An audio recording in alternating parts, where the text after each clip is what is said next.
Dek Budi. Dek Budi masuk. Cuma sebelum masuk, Dek Budi harus lucutin dulu seluruh pakaiannya. Ular yang segitu besar melilit ke tubuhnya Reni dan sempat mematuk perutnya, yaitu di pusernya. Tuh, dipatuk gitu. Terkaget. Teriak-teriak. Kamu harus menumbalkan anak kamu yang betul-betul kamu cintai, darah daging kamu itu sendiri. Persis di kupingnya Budi ini bunyi hos, hos, hos.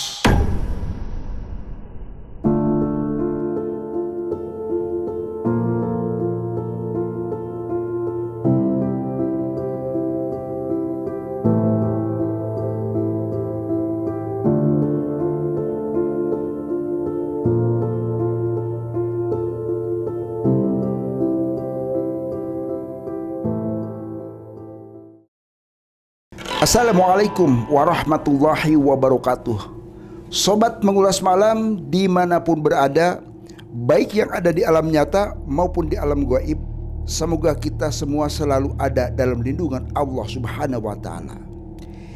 Ingat sobat, jangan pernah takut, kamu tidak sendirian.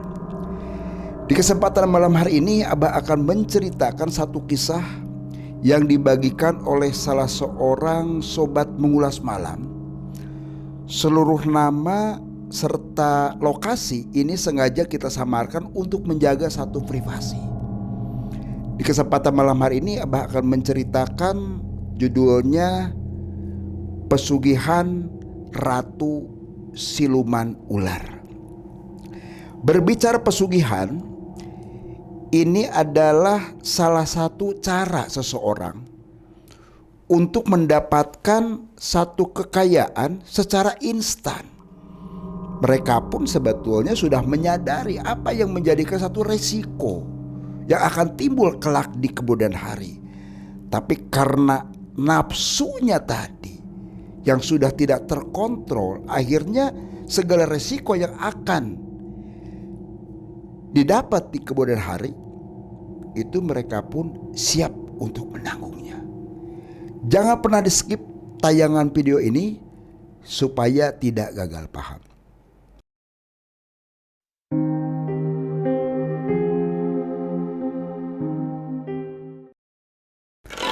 Kejadian ini kisaran tahun 2010.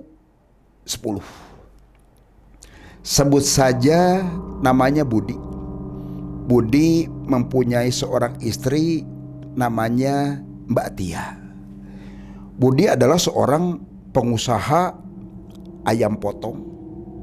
Jadi dia ini mensuplai ke beberapa pelanggan, baik yang ada di lokasinya yaitu di wilayah Jawa Barat sampai ke Jawa Tengah dan juga ke DKI. Budi memang masih muda. Tapi ya itu tadi, karakter Budi, watak Budi ini lost control terkadang, arogan, sampai-sampai karyawannya pun ini sering pada ngedumel atas sikap perlakuan Budi itu sendiri, seakan tidak pernah memanusiakan manusia. Budi berprinsip bahwasanya tenaga kerja itu ibaratkan pasir di lautan. Hari ini keluar, besok sudah pada berdatangan. Itu prinsipnya Budi. Dia betul-betul bahwasanya dia dalam memimpin ini killer banget. Sempat istrinya pun, Mbak Tia, menyampaikan, "Mas, jangan seperti itu. Kalau ke karyawan, ya mbok, kita baik-baik." Budi malah marah. Nggak bisa begitu. Kalau karyawan nanti dimanjakan, dia kurang ajar. Mbak Tia pun ya terdiam saja. Tahu kalaupun dilawan itu Budi semakin marah, semakin menggila. Emosinya sudah tidak terkontrol. Anak buahnya pun ya tentunya merasa tidak nyaman sampai melakukan satu siasat Sudah pelit Budi itu. Anak buahnya sampai mengatakan, waduh bos saya ini jadam ini pahit banget, sampai ngepel banget katanya. Apapun menjadi perhitungan. Itulah sifatnya Budi. Satu saat sebut saja dia si Diki. Memang agak berani dia itu kan. Bos, saya mau kasbon buat besok saya antar istri, kebetulan lagi sakit. Nggak bisa. Lo mau bayar dari mana? Ya tinggal dipotong aja bos. Lo kan di sini bukan gajian tetap, lo kan di sini itu bayar harian. Nggak bisa. Itu sampai ke situ. Diki karena kondisi memang kepepet itu sampai dia berusaha terus semaksimal mungkin. Ya karena di luar kontrol itu sempat adu jotos. Karena Budi sendiri mumpuni dalam masalah keuangan, dia lapor ke polisi. Sampai-sampai Diki itu diperbal, dibawa di BAP sampai masuk penjara. Itu ke situ.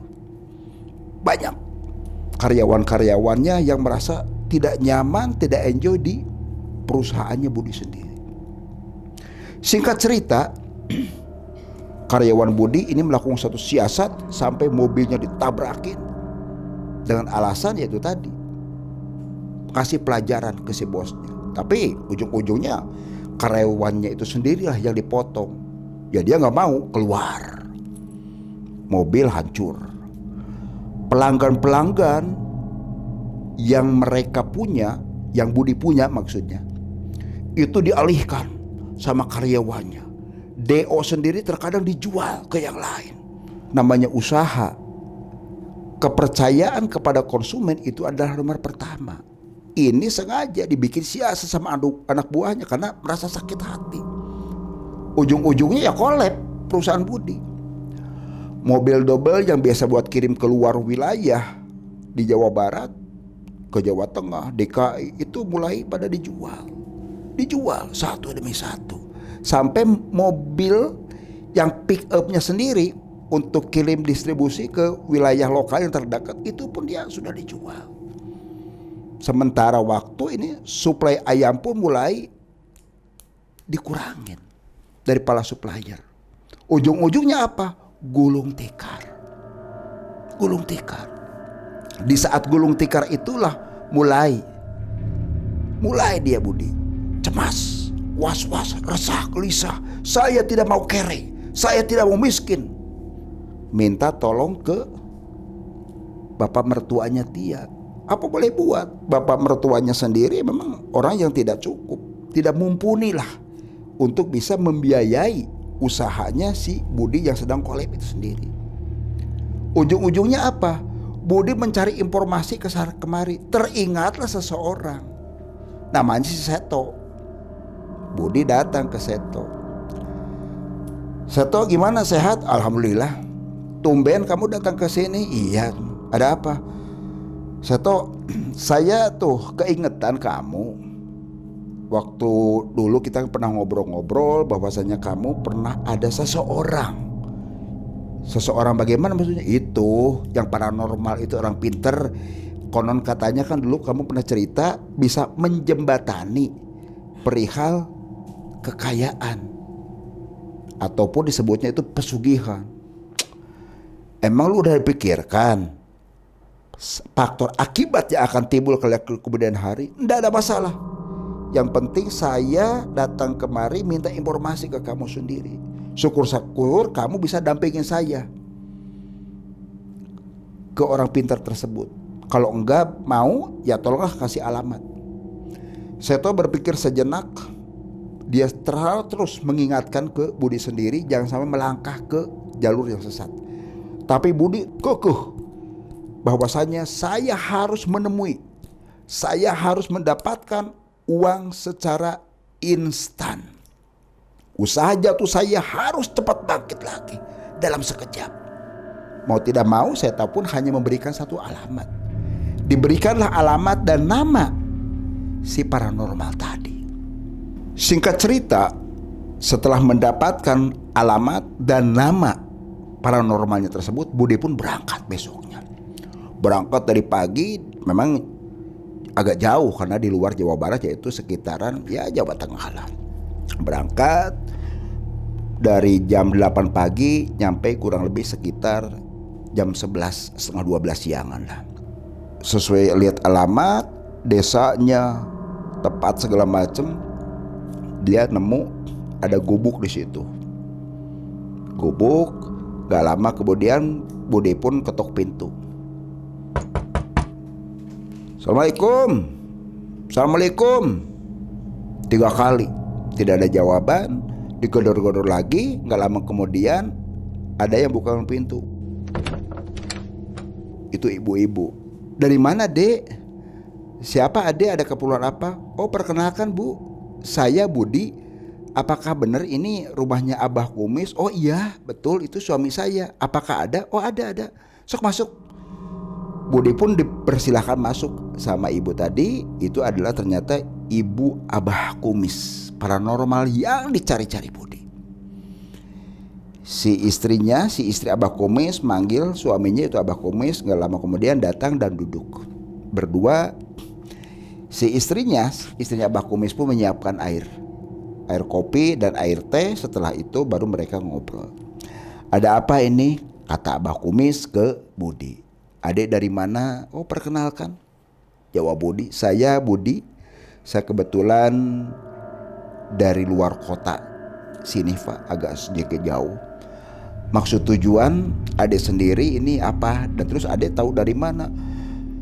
Ya terus terang aja, Bah. Saya itu tahu Abah dari teman saya.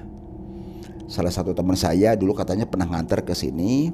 Nah, terusan lagi tidak maksud dan tujuan saya terus terang, Bah, saya pengen dijembatani, difasilitasi oleh Abah untuk melakukan satu pesugihan. Oh, pesugihan, kata Abah Kumis tadi. Apakah Ade sudah siap menanggung segala akibat yang akan ditimbulkan kelak di kemudian hari? Budi pun menjawab, apapun resiko ke depan saya sudah siap, Pak. Tujuan saya kemari tidak lain dan tidak bukan pengen merubah nasib saya. Saya gulung tikar usaha saya. Saya harus bangkit dalam sekejap. Itu jawab Budi dengan penuh tegas. Abah Kumis pun langsung menanggapin, oh sudah kalau gitu Ade sudah siap menanggung segala akibat nanti kelak di kemudian hari. Silahkan. Nanti Abah akan lakukan ritual, ya, Abah akan persiapkan dulu untuk sesaji dan lain sebagainya. Oh iya, Bah, terima kasih. Ayah, Ade mandi dulu. Karena waktu ini sudah pukul 12 lebih. Ya kurang lebih sekitar setengah 1 siang kala itu. Budi mandi segala macam. Setelah mandi itu selesai, duduk lagi. Nah, nanti tunggu dulu ya, ini karena masih siang, kita tunggu agak malaman. Ya kurang lebih sekitar jam 8 malam lah. Kita nanti masuk ke goa yang ada di bukit tidak jauh dari rumah Abah sendiri. Oh iya. Nah, sekarang Ade mau istirahat. Kalau mau minum ya minum, ngopi. Udah makan belum? Nggak usah, Bah. Saya sudah merasa kenyang. Kalau mau ngopi ya terima kasih. Nggak lama kemudian setelah itu Budi pun minum kopi segala macam. Terusan juga ada ya makanan sedikit, makan ringan dimakan. Waktu terus berjalan tepat pukul 20.00 sesuai dengan Abah Kumis sampaikan. Abah Kumis ngingetin ini sudah jam 8 malam, Dek Budi. Tolong nanti bantu ya, Abah bawain nanti sesaji, tolong Dek Budi bawa. Jadi sesaji itu sudah disiapkan sama Abah Kumis. Dari mulai kembang setaman, dupa, terusan juga kemenyan. Pokoknya lengkap. Termasuk itu harus bawa itu itik hitam yang memang sudah tersedia di situ.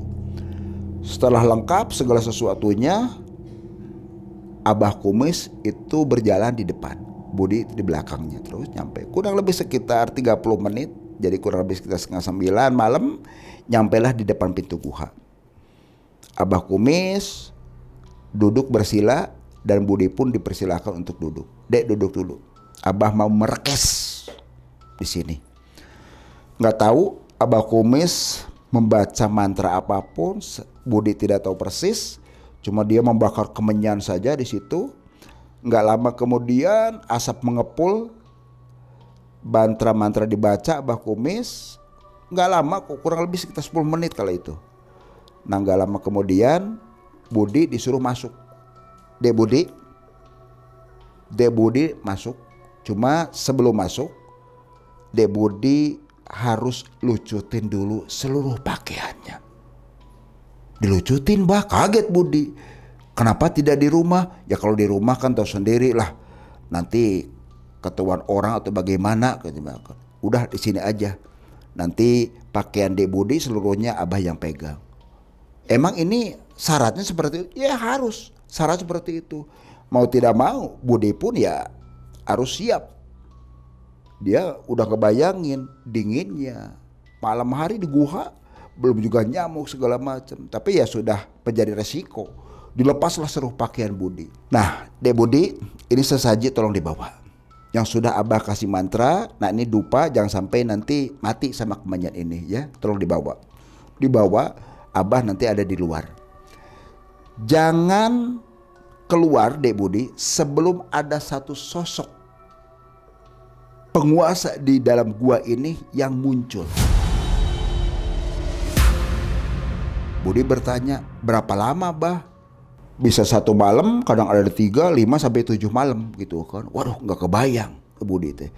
Ya semoga saja kehadiran Debu di sini di jodohnya. Mudah-mudahan sih 1 malam juga bisa selesai. Sosok penguasa di gua ini bisa hadir. Ya udah bah, terima kasih. Enggak lama kemudian sesaji, dupa segala macam dibawa. Budi sudah dalam keadaan telanjang bulat. Pakaiannya dibawa oleh Abah Kumis. Abah Kumis di luar, Budi masuk ke dalam. Masuk ke dalam kurang lebih sekitar ada ya 500 meter lah. Masuk ke dalam, semakin dalam ini memang semakin pengap. Apalagi dengan perapian dari dupa tadi. Asap dupa. Setelah di dalam terlihat oleh Budi ada batu seperti hamparan begitu. Di situ dilihat ada bekas-bekas sesaji, ada bekas kemenyan, dupa. Budi berpikir, oh mungkin di sini saja. Sesaji ditaruh di depan, dupa sebelah kanan, dan kemenyan juga di sebelah kiri. Budi bersila sesuai dengan diminta oleh Abah Kumis tadi. Matanya tolong dipejamkan dan kedua tangannya dirapatkan di bagian dada. Budi baca mantra terus. Waktu terus berjalan. Kira lebih ya sekitar mau pagi lah, jam 3-an. Gak lama kemudian itu ada bunyi kerasak dari mulut kejauhan. Budi tidak lihat karena memang matanya disuruh merem. Kerasak seperti ada yang jalan. Terus mendekat, itu ternyata sosok ular besar. Besarnya sendiri sebesar paha. Melewatin ke kaki Budi. Melilit si ular besar tadi. Persis di kupingnya Budi ini bunyi hos. Budi merem. Sambil badan itu menggigil rasa takut. Bunyi hos dari ular tersebut seakan memberikan satu isyarat bahwa ritualnya Budi sendiri itu diterima. Ada satu bisikan di sini. Buka matamu, hai anak manusia. Dibukalah pelan-pelan Budi. Dibuka pelan-pelan. Terlihat sangat kaget sama Budi. Yang tadinya Budi rasakan ada satu lilitan ular yang besarnya sebesar paha. Tiba-tiba persis di depannya Budi itu sosok perempuan cantik sekali. Belum pernah Budi lihat. Bermahkotakan emas.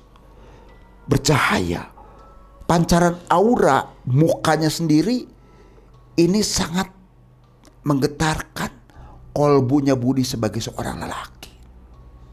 Cuma yang bikin kagetnya Budi, Dari pinggang ke bawah ini ular bersisik, tapi dari pinggang ke atas ini seperti manusia biasa. Dia menyampaikan bahwa saya adalah penguasa gua di sini, Ratu Siluman Ular. Cuma itu aja yang disampaikan. Singkat cerita, karena sudah ada bisikan tadi, buka mata, itu ada tanda bahwa ritualnya permintaan Budi itu diterima. Nggak ada apa-apa lagi. Selesai kemudian hilang begitu saja. Budi pun keluar, sesaji yang ada di situ ditinggalkan. Keluar, langsung manggil-manggil si Abah Kumis. Bah, oh iya Bod, Abah di mana? Ya saya di sini bentar. Abah Kumis pun naik ke atas lagi dan ketemu Budi. Gimana? Abah Kumis bertanya, sudah Bah ketemu? Tadi ada sosok putri yang cantik banget. Aduh bersyukur kalau begitu. Jodoh kamu cuma semalam juga sih enggak sebetulnya. Kalau yang lain ada yang sampai 7 malam, bahkan ada yang sampai 13 malam di sini. Ini jodohnya kamu aja. Nih pakai celana dan bajunya. Jadi dipakai lagi, pakaian segala macem. Dah, kamu langsung ke tempat Abah. Ke tempat Abah Kumis, Abah di depan, Budi di belakangnya. Waktu sudah menjelang subuh, nggak lama kemudian nyampe di rumah terdengar bunyi kohkol menandakan adzan subuh. Begitu selesai adzan subuh, Abah Kumis ini menyampaikan kepada Budi, ritual pertama kamu ini sudah selesai. Ritual kedua ini yang harus kamu siapin. Apa Bah? Kamu harus menumbalkan anak kamu yang betul-betul kamu cintai, darah daging kamu itu sendiri. Budi kaget. Wah, jangan begitu Bah. Masa anak saya sendiri? Bisa enggak dengan orang lain Bah? Jangan anak saya Bah. Enggak mau kalau dengan anak saya Bah. Kata Budi, gimana ini? Ini memang ini adalah ritual yang kedua, ini harus ditempuh. Waduh Bah, kalau begini saya terus terang aja keberatan Bah. Gak lama kemudian setelah Budi menyampaikan bahwa keberatan, Abah Kumis pun terdiam sejenak, menutup matanya.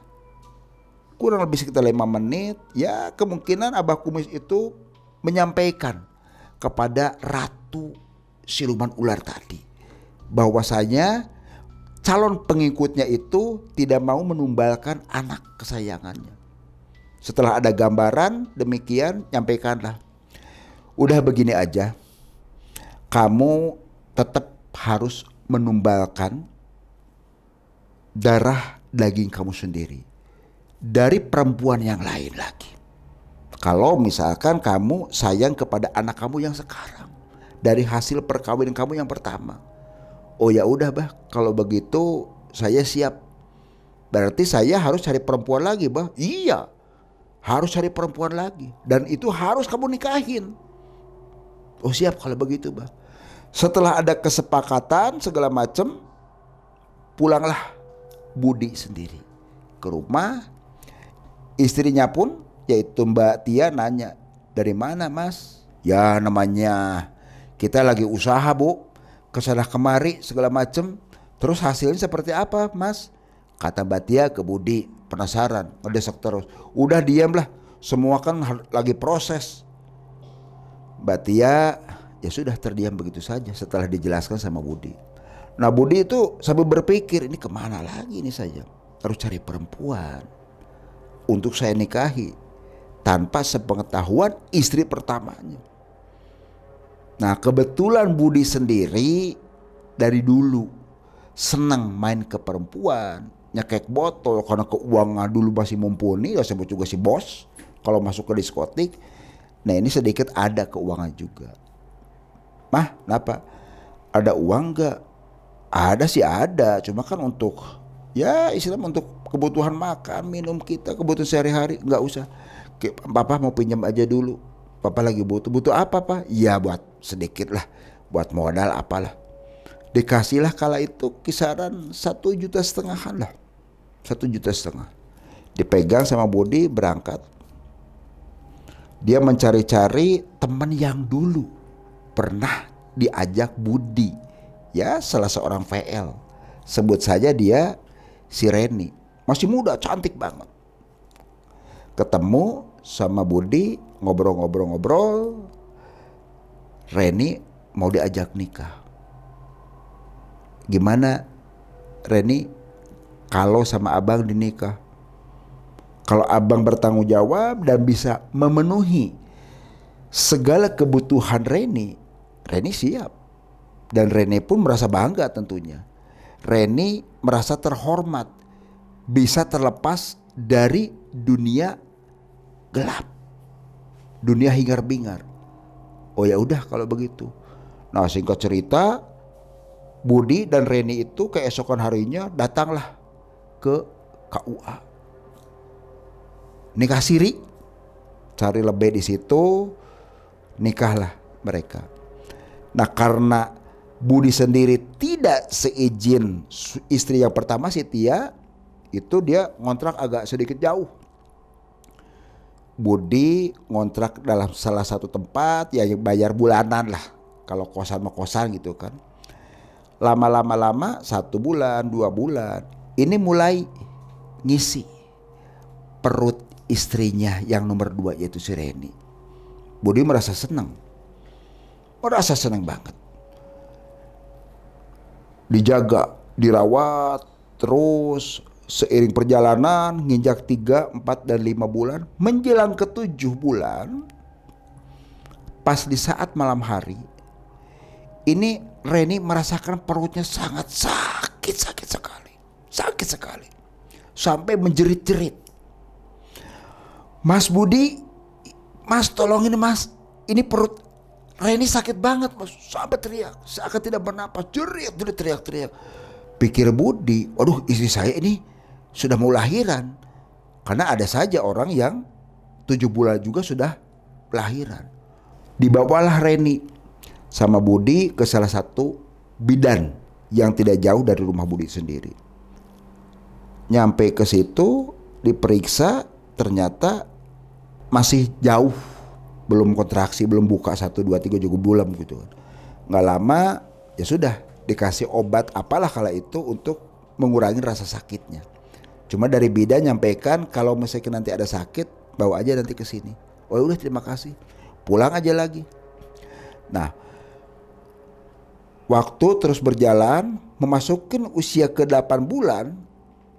Kala itu Reni ini setiap malam di saat ngisi kandungannya ini sering dimimpiin. Ada satu sosok ular yang terus datang. Ularnya besar kali. Pokoknya Reni tiap malam itu sering mengigau. Di saat kandungannya ini sudah mulai membesar. Mengigau terus, takut. Ular yang segitu besar melilit ke tubuhnya Reni dan sempat mematuk perutnya, yaitu di pusernya. Tuh, dipatuk gitu. Terkaget. Teriak-teriak. Sampai Reni pun berkeringat. Peluh kesah keringat. Mas, ini perut kok semakin sakit banget. Dia cerita bahwasanya kok tiap malam ini saya sering bermimpi dililit ular dan ini sampai dipatuk. Budi pun membawa istrinya ke bidan tadi. Setelah dicek, ternyata jabang bayi yang ada di perutnya Reni itu sudah meninggal dunia. Reni pun nangis. Budi tidak menyadarin bahwa si Reni ini, jabang bayi ini sudah dijadikan tumbal. Nggak menyadarin. Untuk mengeluarkan si jabang bayi tersebut perlu proses. Akhirnya disesar si Reni. Singkat cerita, setelah keluar bayinya dipulasara segala macam sampai dimakamkan. Pulang aja. Reni dibawa dengan kondisi lemah segala macam. Waktu terus berjalan. hamil lagi. Reni itu. Pokoknya setiap kandungan Reni lagi berisi itu pasti dimimpikan buruk. Dimimpikan buruk terus. Yang jadi keanehan di saat anaknya meninggal yang ada di dalam perutnya si Reni, istrinya Budi. Budi kan sudah mulai usaha tuh, ya. Ini usahanya itu mulai bangkit terus sedikit. Itu ke arah situ.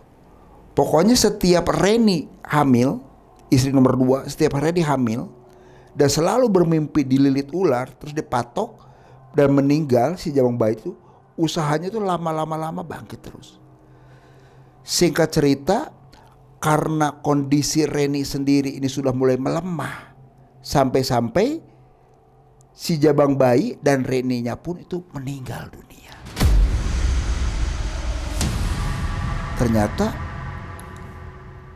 si Reni dan jabang bayinya, darah daging dari si Budi itu dikorbankan, ditumbalkan untuk persembahan ratu siluman ular tadi. Memang keanehannya sangat luar biasa. Apa yang menjadi harapan dan cita-cita Budi itu terrealisasi. Usaha yang tadinya terpuruk ini mulai bangkit terus. Para supplier mulai pada berdatangan lagi. Dia pengajuan kredit untuk mobil pun ini nggak sulit, terrealisasi semua. Karyawan sudah mulai, ya seakan-akan kondisi ini sudah mulai normal lagi. Nah, coba kembali bahwasanya itu setiap setahun sekali harus mencari tumbal, yaitu anaknya.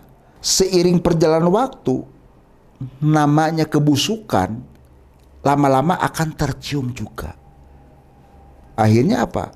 Mbak Tia, istri pertamanya pun tahu, marah, kecewa. Tapi Budi, ya namanya Budi, dengan karakter dan perbuatan yang keras segala macam, sampai-sampai Tia pun, kalau misalnya kamu tidak mau dengan saya, kata Budi, kamu keluar dari saya akan ceraikan. Mbak Tia tangis. Ya Allah, semoga suami saya itu disadarkan, diinsafkan. Jangan mengambil satu jalan yang sesat. Semoga Allah menurunkan satu inayah dan hidayah. Tidak terlepas begitu aja. Tapi ya apa boleh buat. Karena sudah melakukan satu perjanjian tersebut tidak bisa ditolak lagi dan tidak bisa diputus mau tidak mau. Budi pun mencari perempuan lagi. Hamil lagi, begitu terus. Anaknya pasti menjadikan tumbal. Lama-lama dari mulut ke mulut tahu, jangan pernah nikah sama namanya Budi. Jangan-jangan nanti kamu jadikan tumbal. Ini nyebar hampir ke semua perempuan. Nah, di saat Budi mau mencari tumbal lagi, udah pada mundur. Waktu terus berjalan sesuai dengan waktunya. Pada harinya ini tidak mempersembahkan satu tumbal yang harus diberikan kepada penguasa gua tadi, Ratu Siluman Ular. Ujung-ujungnya apa?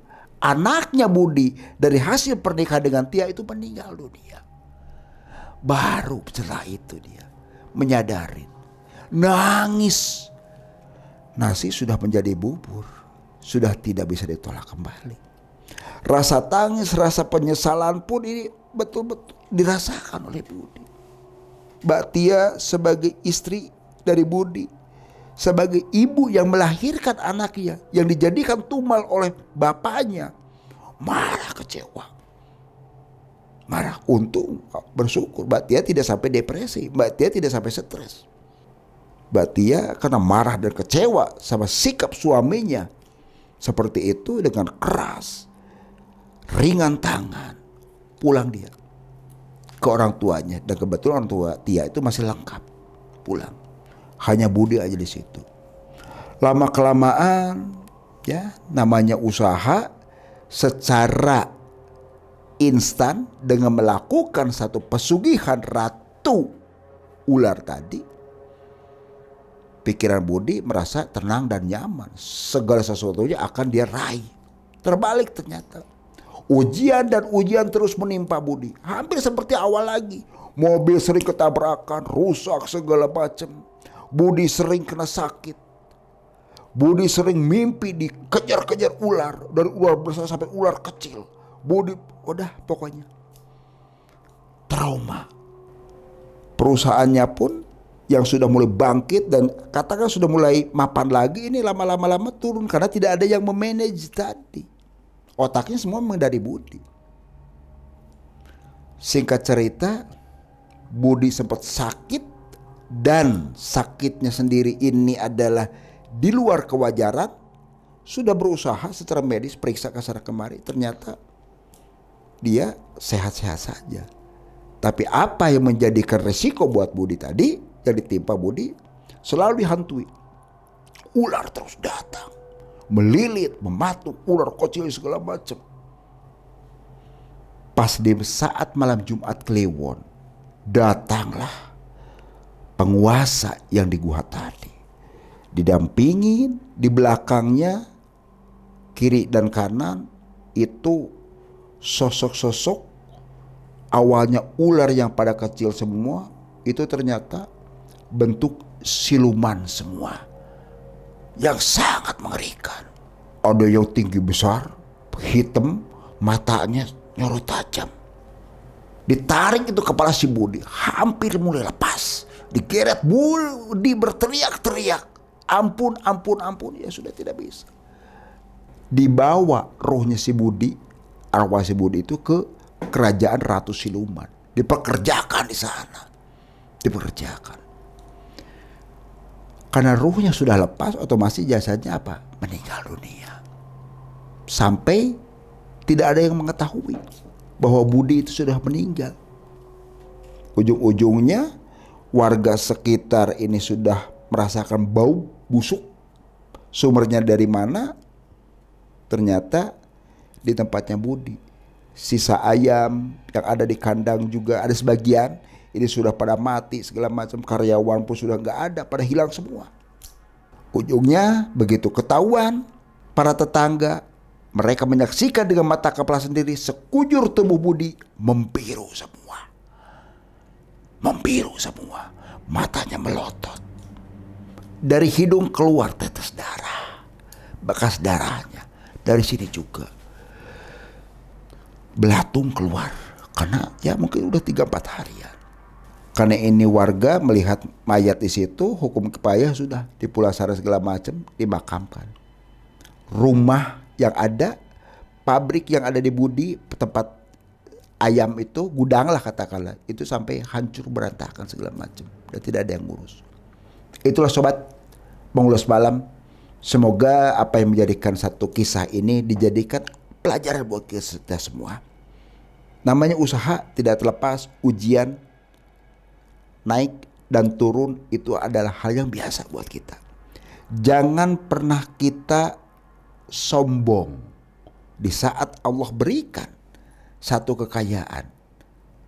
Apalagi tidak diimbangi dengan ibadah kita, itu istijrot namanya. Tapi kita pun harus selalu tawadu. Lakukanlah secara rendah diri. Berbagilah kepada warga masyarakatnya terdekat. Insya Allah wasilah dengan sedekah jariah sendiri ini akan menjadikan bekal ibadah, amal ibadah kita kelak di kemudian hari. Itulah sobat mengulas malam. Mohon maaf atas segala kehilapannya. Ingat sobat, jangan pernah takut jin dalam bentuk apapun.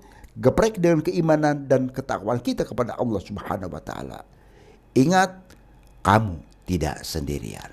Wassalamualaikum warahmatullahi wabarakatuh.